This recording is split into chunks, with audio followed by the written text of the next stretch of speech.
를 시작하기 전에 일단 데살로니가에 대한 배경을 잠깐 여러분하고 좀 나눠보기를 원하는데요. 우리가 일반적으로 성경을 볼 때 전체적으로 구약 성경은 39권이다. 우리가 여러분 잘 알고 계시죠?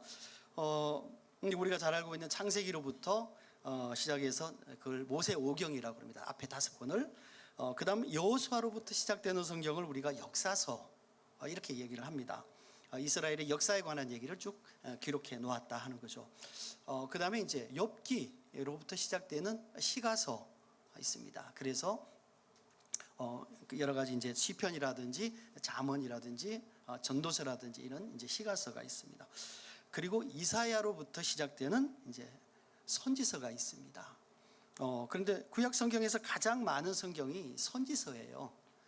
그런데 이 선지서가 17권 정도 됩니다. 그런데 이 선지서의 배경이 되는 것이 열왕기입니다. 저희가 지금 수요일 날 봉독 예배 저희가 드리고 있는데 지금 열왕기를 저희가 읽고 있습니다. 그래서 열왕기에 나오는 모든 사건들이 그 다음에 그 내용들이 선지서의 배경이 되고 있다 하는 것을 우리가 기억할 필요가 있습니다. 이와 같이 신약 성경도 굉장히 비슷한 구조로 되어 있습니다. 마태복음부터 시작되는 이 말씀이 우리가 일반적으로 복음서 이렇게 4권을 얘기합니다. 그리고 이 신약에는 서신서가 조금 많이 있습니다. 21권이 있습니다. 그래서 그 중에서 바울과 관련된 이 서신이 13권이 있습니다. 13권이 있는데 이 13권의 배경이 되는 것이 뭐냐면 사도행전입니다. 그래서 우리가 사도행전을 신약 성경의 역사서다 이렇게 부르기도 합니다.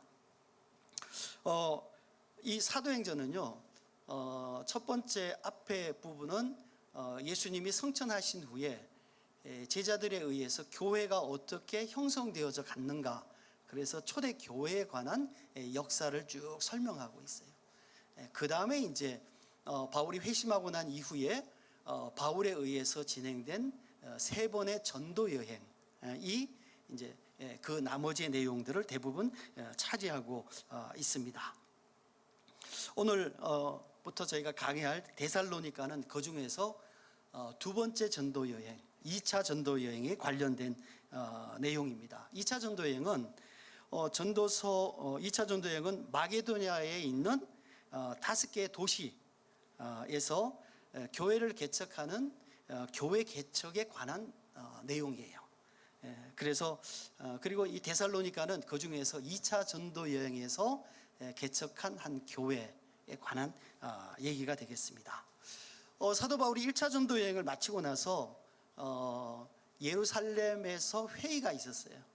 그리고 회의를 마치고 와서 그 다음에 이제 2차 전도 여행을 이제 가자라고 이제 하고 그 팀과 같이 2차 전도 여행을 시작을 했는데 처음에는 그 2차 전도 여행을 북아시아에 있는 쪽으로 전도 여행을 비두니아 쪽으로 시작을 했습니다. 여러분이 지금 지도를 보고 계시죠? 저 위에 이제 비두니아가 있죠, 그죠? 그래서 이쪽 아시아 지역에서 가장 위쪽인 비두니아 쪽으로 전도를 하려고 생각을 했습니다. 그런데 예수의 영이 말씀이 하면 예수의 영이 허락지 않았다고 그랬어요. 그래서 지금 화살표가 있는 것처럼 해서 위로 가지 못하고 이제 옆으로 에베소 있는 지역으로 이제 가게 됐습니다. 그런 과정 가운데 밤에 꿈에 마게도냐 사람이 바울에게 나타나서 건너와서 우리를 좀 도와달라 이런 이제 환상을 보게 되었어요. 그래서 드로아에서 마게도냐로 넘어갔습니다. 당시에 소아시아에는 지금 그 소아시아가 지금 아시아라고 되어 있는 저 지역이 현재는 터키예요. 그래서 터키에서 저쪽으로 이제 드로아에서 마게도냐로 넘어갔는데 지금 그 마게도냐는 지금의 어디냐면은 그리스입니다. 중간에 이 소아시아와 마게도냐 사이에 있는 이 바다가 에게해라고 합니다. 에게해인데 이 에게해는 굉장히 많은 역사적인 일들이 일어났던 장소예요. 우리가 잘 아는 것 중에 하나가 일리아드와 오디세이에 나오는 그 그 트로이 전쟁, 트로이 전쟁 또 저기에서 일어난, 왜냐하면 그리스와 이 아시아에 있는 트로이 사이에 일어난 전쟁이죠. 하니까 그 배경이 지금 여러분이 보시는 그 에게해에 있다. 이런 것들을 좀 말씀을 좀 드려서 요 사이에서 옛날에 아주 고대 문명이 굉장히 발달했던 지역이다. 이렇게 우리가 생각을 해볼 수 있을 것 같습니다.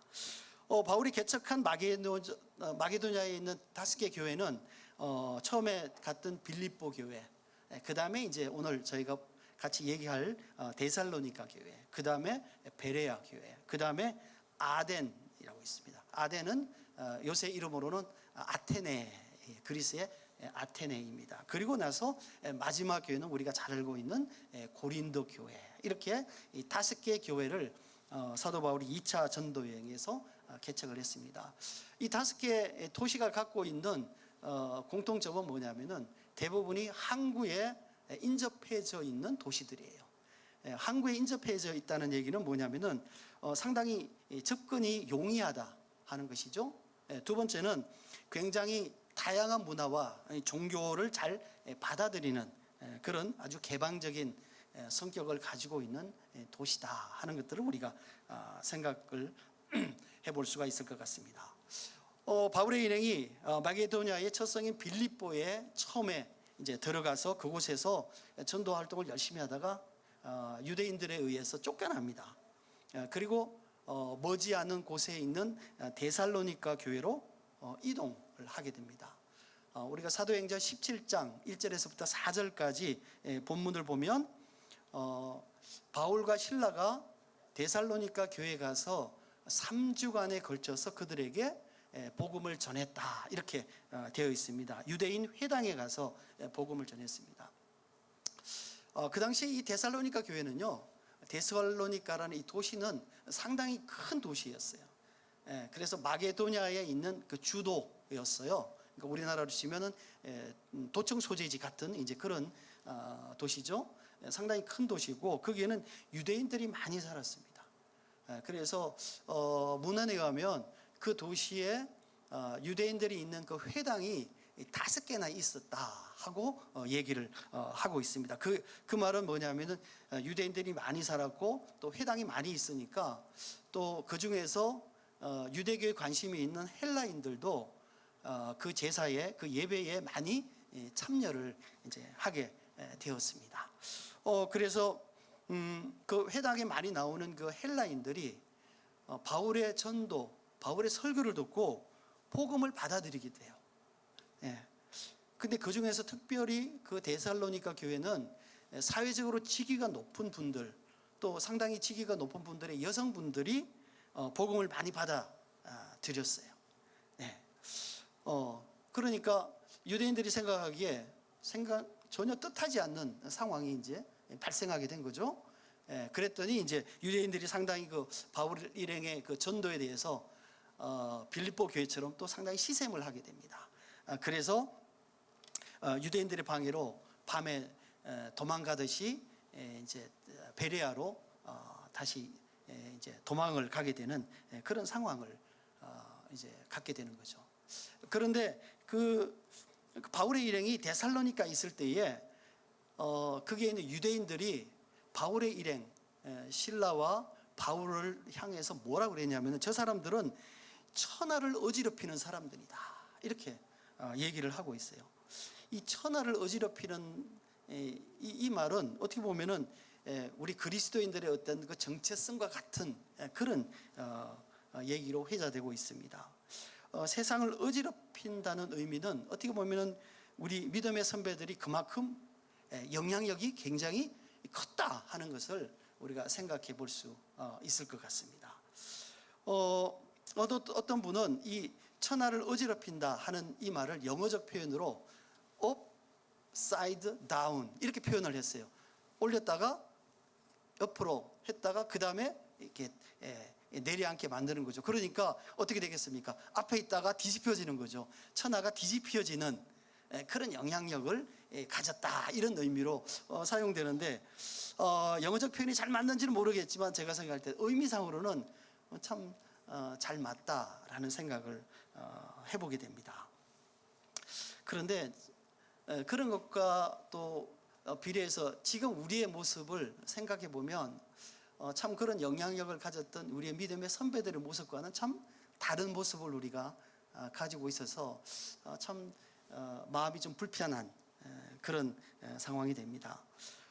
중세 시대를 제외하면 기독교가 정치적 탄압이라든지 또 이런 어떤 특별한 상황이 아닌 경우를 제외하고는, 상황인 경우를 제외하고는 이렇게 기독교가 전체 기독교 역사를 통틀어서 사회로부터 철저하게 이렇게 배격당하는, 특별히 우리나라에서 이렇게 배격당하는 경우는 지금이 처음인 것 같아요.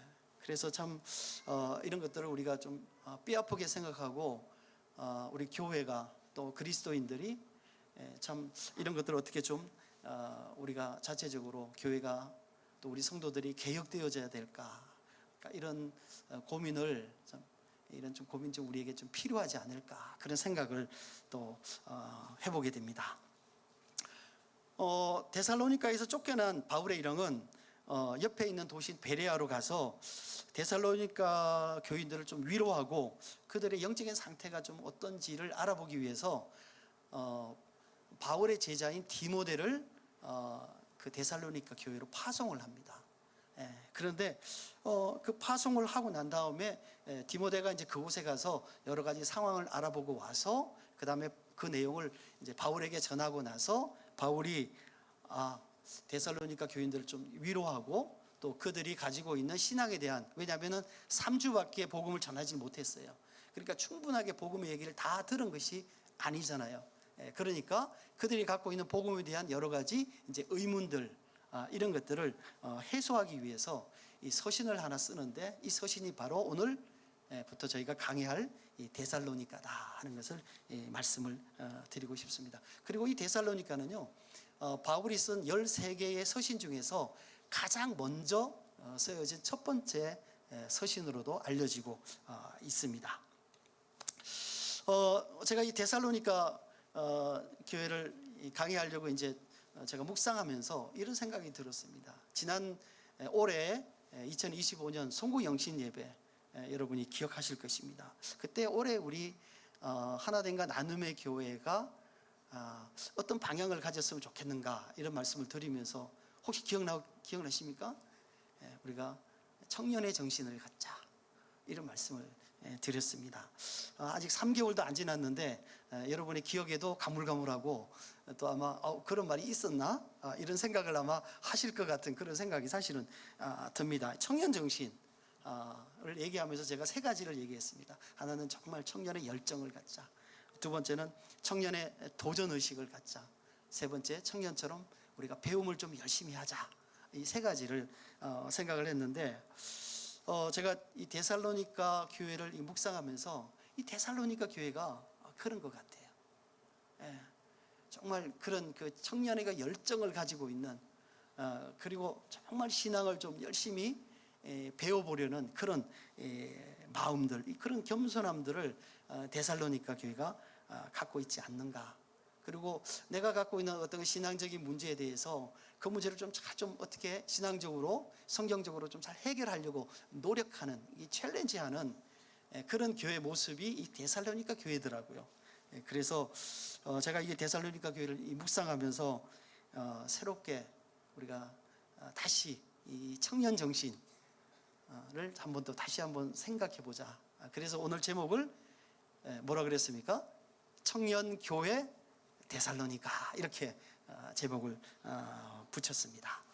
자, 이제부터 데살로니가 본문으로 좀 얘기를 해보도록 하겠습니다. 앞에서 언급한 것처럼 디모데가 데살로니가에서 교인들의 상황을 확인하고 와서 그 다음에 이제 사도 바울이 이 데살로니가 교회를 향해서 이 편지를 썼습니다. 그들에게 안부와 위로와 그 다음에 신앙에 대해서 궁금하는 점, 그 다음에 그 바울이 가지고 있는 데살로니가 교회를 향한 그 사랑을 표현하는 그런 이제 서신인 거죠. 바울은 이 디모데로부터 데살로니가의 소식을 들으면서 너무나 행복했어요. 왜냐하면 그들이 한 3주 정도밖에 복음을 듣지 못했는데 그 짧은 기간에 그들이 신앙이 잘 성장하고 잘 정착하고, 그래서 그들이 정말 신앙생활을 잘하고 있는 것에 대해서 참 너무나 고맙고 감사한 거죠. 그러니까 얼마나 행복했겠어요. 사실은 그래서 이 데살로니가 전서를 기록하면서 사도 바울 마음에 갖고 있는 가장 큰 마음이 뭐냐면은 데살로니가 교회에 대한 감사의 마음이었어요. 여러분 한번 생각해 보십시오. 사도 바울이 데살로니가에서 3주 동안 복음을 전했다가 생각지도 않게 또 쫓겨나서 베레아로 가게 됐습니까? 그때 마음이 참 불편했을 것 같아요. 왜냐하면은 전도자가 그곳에서 정말 자기가 생각할 때 충분하게 기간을 가지고 복음을 전했으면 좋겠는데, 그러지 못하고 중간에 마치 도망가듯이 데살로니가를 떠나게 되니까 얼마나 마음이 불편했겠습니까? 그러면서 내가 3주간 복음을 전했지만 그분들이 그 복음 안에서 정말 잘 살 수 있을까? 잘 살아줬으면 좋겠는데, 이런 염려들을 아마 상당히 많이 하지 않았을까라는 생각을 하게 됐습니다. 그러면서 바울을 이제 디모데를 보내고 디모데가 돌아오면서까지 사도 바울의 마음이 참 조마조마했었던 것 같아요. 어떻게 살고 있을까 얼마나 궁금했겠습니까? 그런데 바울이 가지고 온 소식은 너무 좋은 소식이었어요. 데살로니가 교인들이 너무 잘 살고 있고 정말 복음 안에서 그들이 그런 신앙생활을 하고 있다는 소식을 들었을 때에 참 바울의 마음에 그들을 향해서 얼마나 큰 감사가 있었을까, 그런 생각이 듭니다. 그래서 첫 번째 그 데살로니가를 기록하면서 교인들에 대해서 참 감사하다, 내가 너희를 이 소식을 들으니 너무 감사하고 내가 날마다 기도하면서 너희에 대해서 감사 기도를 한다, 이렇게 표현하고 있는 것이죠. 우리가 우리의 일상을 돌아보면 요새 우리가 많이 사용하는 단어가 뭡니까? 사랑합니다, 감사합니다, 이런 말 많이 쓰잖아요. 그런데 그런 말을 많이 쓴다는 얘기는 뭐겠습니까? 그런 상황이 우리에게 많이 일어나고 있다 하는 그런 이제 의미일 것 같아요. 그러나 또 생각해 보면 우리가 이 말을 너무 많이 하니까 사실은 또 의미 없이 이 말을 쓰고 있다, 이런 생각도 해보게 됩니다. 습관적으로 우리가 쓰는 거죠. 그래서 우리가 누군가는 우리한테 고맙다 그러는데, 사랑한다고 그러는데 내 마음 가운데 그 사람이 나를 사랑한다는 마음이 잘 전해지지 않는 경우들이 많이 있는 것 같아요. 우리가 꼭 여러분 전화할 때 끊을 때 항상 뭡니까? 사랑해, 이렇게 얘기하잖아요, 그죠? 근데 정말 듣는 사람들은 여러분이 그 사랑해라는 말을 들으면서 마음속으로 우러나는 그 사랑을, 마음을 느낄까, 이런 생각을 가끔은 제가 해보게 됩니다. 이 감사라는 이 말의 의미는 상대방에게 고마운 마음을 전하는 것이죠. 자, 그런데 이 원래 이 감사라는 의미는 뭐냐면은 thanks to God이에요. 하나님께 감사를 하는 거죠. 하나님께 감사를 하는 거죠. 하나님께 어떤 감사를 하냐면은 하나님께서 이런 상황을 만들어 주신 것에 대해서 내가 감사하는 거예요. 하나님, 이런 상황 만들어 주신 거 감사합니다. 내가 의도하지 않게, 나는 생각지도 못했는데 하나님 이런 상황을 만들어 주셔서 내 마음 가운데 이런 감사 표현을 할 수 있게 하신 거 참 감사합니다, 이런 이제 생각을 하게 됩니다.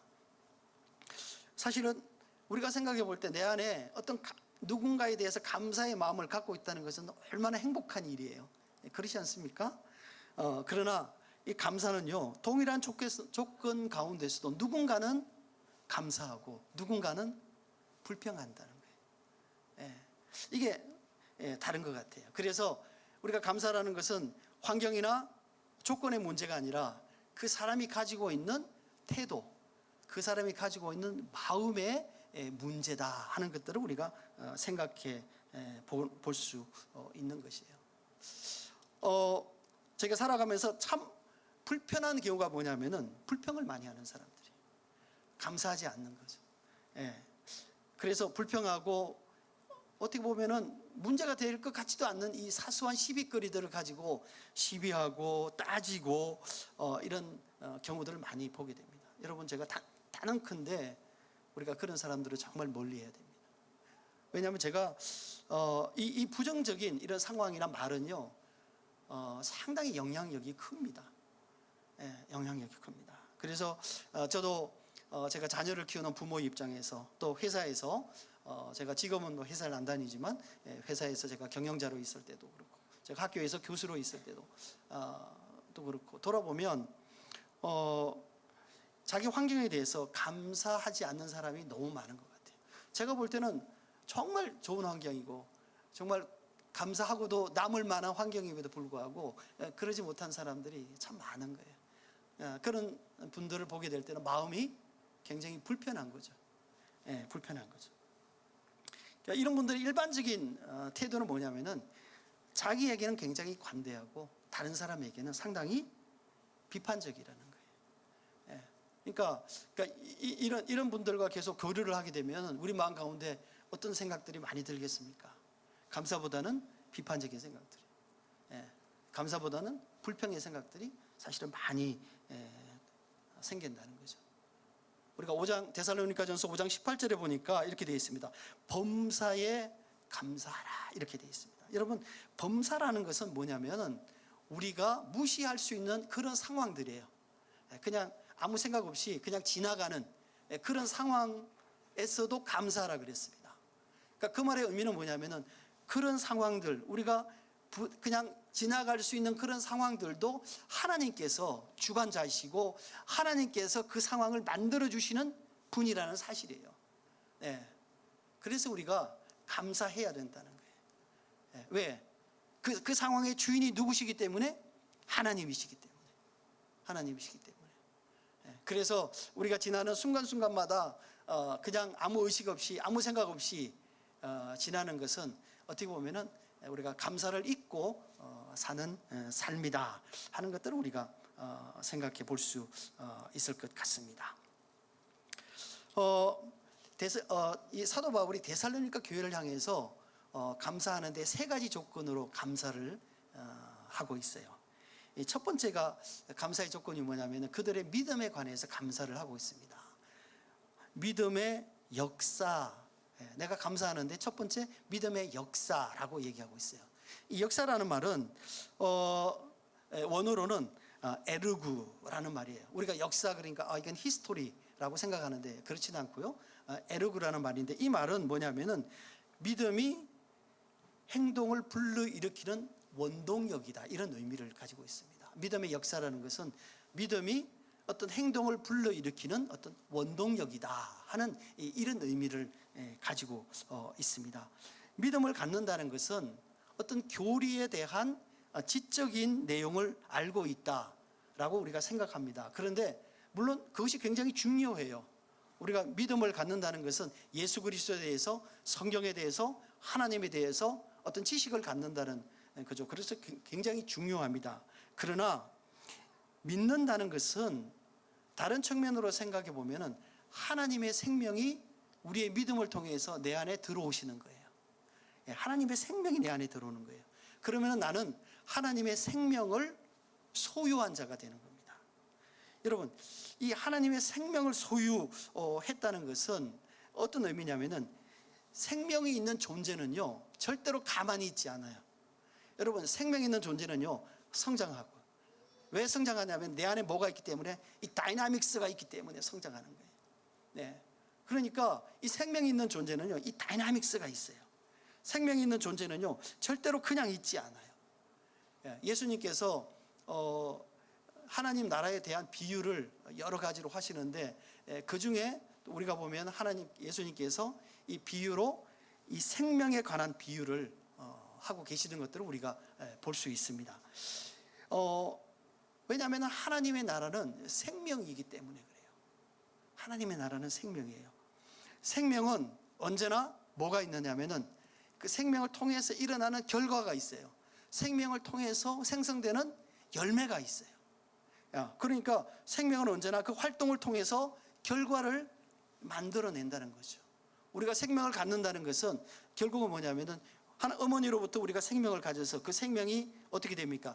자라나서 성장을 해나가서 장성한 사람이 되어져 가는 거예요. 그리고 우리에게 주어진 그 사회적 환경에서 우리가 사회적 활동을 해나가고 사회에 기여하는 이런 삶으로 나타나는 결과를 가지고 있는 거예요. 예. 근데 데살로니가 교인들이 믿음의 역사라는 것은 뭐냐면은 결국은 이런 것들을 기준으로 우리가 생각해 볼 때 데살로니가 교인들이 그 믿음을 통해서 생명의 돌풍을 일으키는 거죠.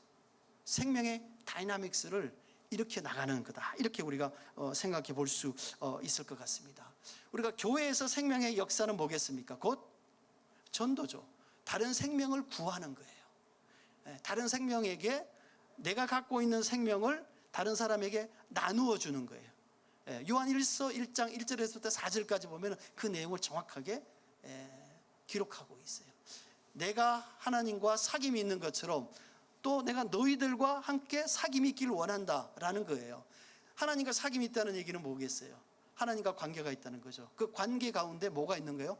생명의 관계라는 거죠. 그 생명의 관계가 내가 다른 사람들과 함께 생명의 관계를 형성해 나가는 거죠. 이것이 뭐냐면은 생명의 다이나믹스예요. 생명의 다이나믹스예요. 그래서 우리에게 허락하신 이 생명을 통해서 많은 사람들에게 생명을 전하는 일, 이것이 믿음의 역사다 하는 것입니다. 지금 저는 우리 하나됨과 이 나눔의 교회가 이 지역에 그리고 여러분들이 알고 계시는 지인들에게 이 데살로니가 교인들의 생명의 역사처럼 이 생명의 돌풍이 일어나는 그런 좀 전도가 많이 됐으면 좋겠다. 우리가 갖고 있는 생명을 정말 좀 진정성을 가지고 좀 나누는 일들이 많았으면 좋겠다. 그런 바람을 제가 가지고 있습니다. 사도 바울의 두 번째 감사의 조건은 뭐냐면은 사랑의 수고예요. 사랑의 수고. 우리가 사랑한다 이 말 많이 하잖아요. 근데 이 사랑한다는 이 말 속에는 이 말만이 있는 것이 아니라 사랑이 이루어지기 위해서 필요한 것은 뭐냐면은 희생이에요. 사랑의 희생. 따라서 사랑이라는 것은 언제나 희생을 통해서 이루어지는 것이다. 우리가 이렇게 얘기를 해볼 수가 있습니다.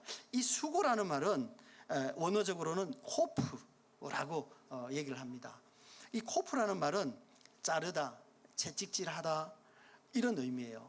따라서 이 사랑을 행함으로 통해서 우리 안에 힘든 어려움, 고통 이런 것들을 기꺼이 받아들이는 것을 뭐라 그러냐면 수고 이렇게 얘기를 하고 있는 거죠. 우리가 사랑한다는 것은 언제나 고통을 전제로 해요. 여러분 자녀들 키워보셨잖아요. 여러분 자녀를 키우는데 뱃속에 있을 때부터 시작해서 그 다음에 낳아서 학교에 보내고 심지어는 뭐예요? 결혼할 때까지, 결혼한 후에까지 여러분 항상 마음에 뭐가 있습니까? 항상 조마조마한 마음이 있죠. 그러니까 여러분 그런 얘기 하잖아요. 90 되신 그 어르신이 60된 아들에게 야, 길 조심해라. 그러니까 이런 얘기 한다고 그러잖아요. 그러니까 사랑이라는 것은요 언제나 노심초사하는 거예요. 고통 가운데 있는 거예요. 어려움 가운데 있는 거예요. 그러니까 그것이 결국 뭐를 만들어내냐면 사랑의 이 결과를 만들어 낸다는 것이죠. 여러분 요새 우리가 얼마나 많이 사랑합니다 이렇게 얘기합니까? 사랑해, 사랑합니다 이런 말 많이 합니다. 근데 사실은 여러분 생각해 보십시오. 저 정도의 나이 같은 사람들은 그 말이요 참 어색해요. 여러분 그렇지 않습니까? 사랑한다 이렇게 얘기하는 말이 참 어색해요. 그리고 이게 사랑한다고 얘기하는 것이 참 어려운 말인데 요새는 너무 쉬운 말이 되어져 버리는 거죠. 아까 잠깐 말씀드린 것처럼 전화하고 끊을 때마다 사랑해 이렇게 얘기를 하고 그런 말들이 너무 많이 얘기가 되어지는 거죠. 물론 그 말이 많이 회자되고 서로에게 많이 한다 이거는 뭐 나쁜 일은 아닌 것 같아요. 근데 정말 진짜 그 안에 진정성이 있는가? 그 말이 우리가 빈말로 듣지 않는가? 빈말로 하지 않는가? 습관적으로 하지 않는가? 우리가 한번 돌아볼 일이에요. 왜냐하면 여러분 생각해 보십시오. 홍수가 나면 제일 많은 게 뭐예요? 물이에요. 근데 그때 가장 필요한 것이 뭐냐면은 먹는 물이에요. 홍수가 나면은 물은 천지인데 먹는 물은 없어요. 이 아이러니죠. 그러니까 이 사랑이라는 말은 넘치지만 그 사랑을 위한 수고는 안 하려고 하는 것이 지금 세대의 경향이다 하는 것을 우리가 생각해 볼 수 있을 것 같습니다. 여러분 생각해 보십시오. 데살로니가 교인들이 바울을 통해서 예수 그리스도에 관한 얘기를 난생 처음 들었어요. 근데 그 얘기의 시작은요, 예수 그리스도의 얘기의 시작은 뭐냐면은 하나님의 사랑으로부터 시작이 돼요. 그렇지 않습니까? 창조주이신 하나님께서 자기 아들을 이 세상 사람들의 죄를 위해서 이 땅에 보내셔서 희생의 제물로 드린 이야기예요. 사랑의 얘기죠. 하나님이 세상을 이처럼 사랑하사 독생자를 우리에게 주셨어요. 헬라인들이 듣기에는요, 그 얘기는 너무 엄청난 얘기로 들었던 거예요. 왜냐하면 그런 얘기를 한 번도 들어본 적이 없거든요. 왜냐하면 그들에게는 언제나 신이 있어요. 정말 그 무소불능한 그런 그 신들을 자기들이 생각하고 있는데 그 신들이 자기들에게 해준 게 없는 거예요. 왜냐하면 신들로서 존재만 할 뿐이지, 무서운 사람으로 존재만 할 뿐이지, 그 신이 자기들에 대해서 뭔가를 해주고 특별히 사랑을 한다, 이 말은 천지가 계획할 얘기라는 거죠. 그런데 사도 바울이 전한 그 복음은 뭐로부터 시작되냐면은 하나님의 사랑으로부터 시작을 했다는 거예요. 그리고 그 사랑의 뭘로 이어지냐면 예수 그리스도의, 자기 아들인 예수 그리스도의 죽음으로 이어진다는 거죠. 이 엄청난 얘기예요. 그러니까 이 개념 자체가 너무 그들에게는 생소한 개념이에요. 제가 이 설교문을 쓰면서 생각나는 그 찬송이 하나 있었어요. 우리 어린 시절에 불렀던 찬송이죠. 아름다운 이야기가 있네, 구세주의 사랑 이야기, 영광스러운 천국 떠난 사람, 나와 같은 죄인 구하려. 기억나시죠? 그러면서 뭐라 그러냐면 구주님의 그 사랑은 정말 놀랍네, 놀랍네, 놀랍네, 막 그러면서 손뼉 치면서 그 생각이 막 나더라고요. 근데 그때는 저희가 어린 시절에 의미 없이 막 이렇게 막 불렀어요. 근데 제가 이 설교문 쓰면서 데살로니가 교인들이 생각했던 그 사랑, 가만히 생각해 보니까 정말 그렇구나. 이 사랑 얘기가 그들이 처음 접한 이 복음의 시작이었다는 거예요. 그렇다면 이 데살로니가 교인들은 그 얘기를 듣고, 그 사랑 얘기를 듣고 가만히 있지 않았던 것이죠. 나는 어떻게 그 사랑의 삶을 살아갈 수 있을까라고 고민했던 것이 그 데살로니가 교인들이었다는 거예요. 그러니까 사도 바울이 그들을 향해서 정말 너희가 감사하는데 너희가 사랑의 수고를 했다, 이렇게 기록하지 않았겠습니까? 그렇습니다. 그들이 자신의 삶을 살아가는 것뿐만 아니라 자신의 삶을 통해서 그 희생적인 사랑을 다른 사람들에게 전하고 또 그들을 향해서 희생적인 삶을 살았다 하는 것들을 우리가 생각해 볼 수 있을 것 같습니다. 요한은 아시아 교회에 편지하기를 뭐라 그러냐면, 자녀들아, 말과 혀로만 사랑하지 말고 오직 행함과 진실함으로 하자, 이렇게 얘기를 했습니다. 우리가 누군가를 사랑한다고 하면 그 사람을 위한 희생은 너무 당연한 거예요. 왜냐하면 사랑이라는 것은 희생 없이는 결코 이루어질 수 없는 것이기 때문에요. 사랑은요, 희생하지 않으면 절대로 결과를 얻을 수가 없는 거예요. 성도 여러분, 우리가 어떻게 사랑할 수 있겠습니까? 왜냐하면 우리는 너무 이기적이잖아요. 근데 이기적인 우리가 어떻게 사랑할 수가 있겠습니까? 요한은 계속해서 얘기를 합니다. 사랑하는 자들아, 우리가 서로 사랑하자. 사랑은 하나님께 속한 것이니 하나님은 사랑이시니라. 이렇게 돼 있어요. 우리가 하나님을 안다는 것은, 하나님을 배운다는 것은, 하나님을 따라간다는 것은 뭐냐면은 자신의 독생자를 우리에게 주신 그 사랑을 배우는 거예요. 그 사랑을 따라가는 거예요. 그리고 그 사랑을 내 삶 가운데 실제적으로 이루어져 가는 그런 삶을 살아가는 것이 우리가 예수 그리스도를 아는 거예요. 우리가 하나님을 아는 거예요. 하나님을 믿는 거예요. 이 사랑의 전제가 필요하다는 거죠. 따라서 이 데살로니가 교인들은 그 바울이 전한 그 복음의 시작, 이 복음은 하나님의 사랑의 이야기입니다 라는 그 복음을 마음 깊이 새기면서 그 사랑을 그들의 삶 가운데 실행했다는 사실들을 우리가 생각해 볼 수 있는 것입니다.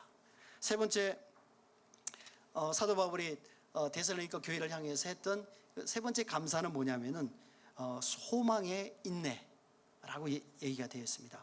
이 인내라는 말에 원래 원어적 의미는 뭐냐면은 히포모네스라고 해요. 근데 이 인내라는 말의 원어적 의미는 머물다 그런 뜻이에요. 머물다 그런 뜻입니다. 이 머물다라는 말은 뭐냐면은 하나님께서 주신 소망, 즉 예수 그리스도가 오시는 그날을 기다리면서 그 자리에 머물고 있다 이런 거예요. 그러니까 예수 그리스도의 다시 오심에 대한 기다림이 내 안에 있는 것이 뭐냐면은 소망의 인내다 이렇게 우리가 얘기할 수 있는 것이죠. 여러분, 우리의 믿음의 기초가 어디에 있습니까? 우리의 믿음의 기초는 물론 십자가에서 우리 죄를 위해서 죽으신 예수 그리스도의 보혈의 은혜에 있어요. 그러나 또 다른 측면에서 생각해 보면은 그 예수 그리스도가, 성천하신 예수 그리스도가 다시 오시는 그날, 그 재림을 기다리는 것이 우리의 믿음의 또한 매우 중요한 기초예요. 중요한 기초입니다. 이 다시 오실 예수 그리스도에 대한 소망이 우리의 믿음의 기초라는 거예요. 만일 우리에게 다시 오시는 예수 그리스도에 대한 소망이 없다면 결론이 없는 스토리를 우리가 믿는 거예요. 결론이 없는 사랑의 얘기를 믿는 거예요. 우리가 재림에 대한 소망이 없다면 우리의 믿음은요 헛것이에요. 우리는 믿음과 아무런 관계가 사실은 없어요. 우리가 성경 전체를 간단하게 설명해 보면 이 성경 전체는 하나님께서 세상을 지으신 천지창조예요. 그리고 인간도 만드셨어요.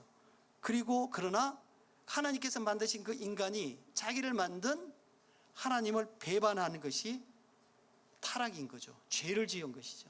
그런데 그 죄를 사하시려고 하나님께서 자기의 아들이신 예수 그리스도를 이 땅에 보내셔서 우리를 구원하신 거예요. 그리고 마지막이 뭐냐면은 이 부활하셔서 하늘에 오르신 예수 그리스도께서 이 땅에 다시 오셔서 새하늘과 새 땅을 우리에게 허락하시는 거예요. 이게 얘기의 종말이에요. 소망의 인내의 내용은 뭐냐면은 그리스도의 재림으로 인한 새하늘과 새 땅을 우리가 기대하는 거예요. 그리고 그것을 소망하고 기다리고 이 자리에 서서 기다리고 있는 거예요. 이게 소망의 인내다, 우리가 이렇게 얘기할 수 있는 거예요. 인내는요 단순히 참는다는 의미가 아니에요. 인내는 뭐냐면은 우리가 기대하는 것, 그것이 무엇인지를 바라보면서 그 끝점을 바라보면서 그 마음을 가지고 계속 있는 거예요. 이게 인내의 본질적인 의미다, 이렇게 얘기를 해볼 수가 있을 것 같아요. 데살로니가 교인들은 믿은 지 얼마 안 됐지만 그 교인들은 그 예수 그리스도의 오심을 기대하고 있었던 거예요. 여러분, 어떤 시대든지 이 교회가 타락하는 가장 중요한 이유는 뭐냐면요, 하나님 나라에 대한 소망이 없기 때문이에요. 다시 오심에 대한 기대가 없기 때문이에요. 우리가 계시록의 마지막에 마라나다, 아멘 주 예수여 오시옵소서 라고 마지막에 기록되어져 있어요. 그 얘기는 결국은 뭐겠어요? 우리의 믿음의 소망이 뭐에 있다? 예수 그리스도의 재림을 기다리는 것에 있다는 거예요. 만약에 우리가 재림을 기다리지 않는다면 우리는 결코 하나님과 관계가 없는 사람이에요. 왜냐하면 하나님께서 약속하신 그 예수 그리스도는 새하늘과 새 땅을 가지고 이 땅에 오시는 그분이기 때문에 우리가 새하늘과 새 땅을 기다리는 것이 우리의 믿음의 결론이기 때문에 그래요. 예. 한국교회의 가장 어려움은 뭐냐면요, 이 부활에 대한 소망, 다시 오심에 대한, 재림에 대한 소망이 없는 거예요. 예. 여러분, 재림에 대한 소망이 없다는 얘기는 결국은 뭐냐면 예수님 당시에 사두개인들과 같은 삶을 살고 있는 거예요. 그들이 제사의 중심에 있었잖아요. 그들의 율법을 지키는, 율법을 정확하게 알고 있는 사람들의 가장 잘 아는 사람들이었잖아요. 그럼에도 불구하고 그들이 재림은 전혀 생각지 않았어요. 그 얘기는 뭐겠어요? 그들의 삶은 이 세상에 속한 것이다. 나는 이 세상을 바라보고 살아가고 있다 하는 것을 얘기하고 있는 것이죠. 율법으로 철저하게 자신을 무장한 사람이었지만 그들은 하나님과 상관이 없는 사람이었어요. 그렇기 때문에 그들은 성전에 가장 깊숙하게 있으면서도 성경을 세속화했어요. 권력과 금전에 눈이 멀어서 무슨 짓이든지 할 수 있는 그런 사람들로, 그런 집단들로 변화되어져 갔던 거예요.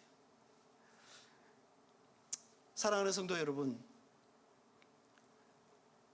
믿음의 역사와 사랑의 수고와 그리고 소망의 인내는 결국은 성도들의 신앙에서 가장 중요한 내용이에요. 믿음의 열매가 없고 사랑의 희생이 없고 재림에 대한 소망이 없는 성도는, 그 교회는 거짓이에요. 바울로부터 겨우 3주간 동안 하나님 나라의 복음을 들은 데살로니가 교인들은 어떻게 그런 변화의 삶을 담대하게 살아갈 수가 있었겠습니까? 그것은 복음에 자기 자신을 던졌기 때문이에요. 오랜 시간 교회를 다녔다고 해서 우리의 삶이 변화되는 것이 아니에요. 여러분, 교회 직분을 가지고 있다 그래서 우리의 삶에 능력이 생기는 것이 아니에요. 교회 많은 봉사를 한다고 해서 우리가 사랑의 사람이 되는 것이 아니에요. 우리의 말씀이 우리의 일상에서 나의 삶에 부딪힐 때, 내 삶에는 내가 왜 나의 삶에 변화가 없는가라고 고민할 때,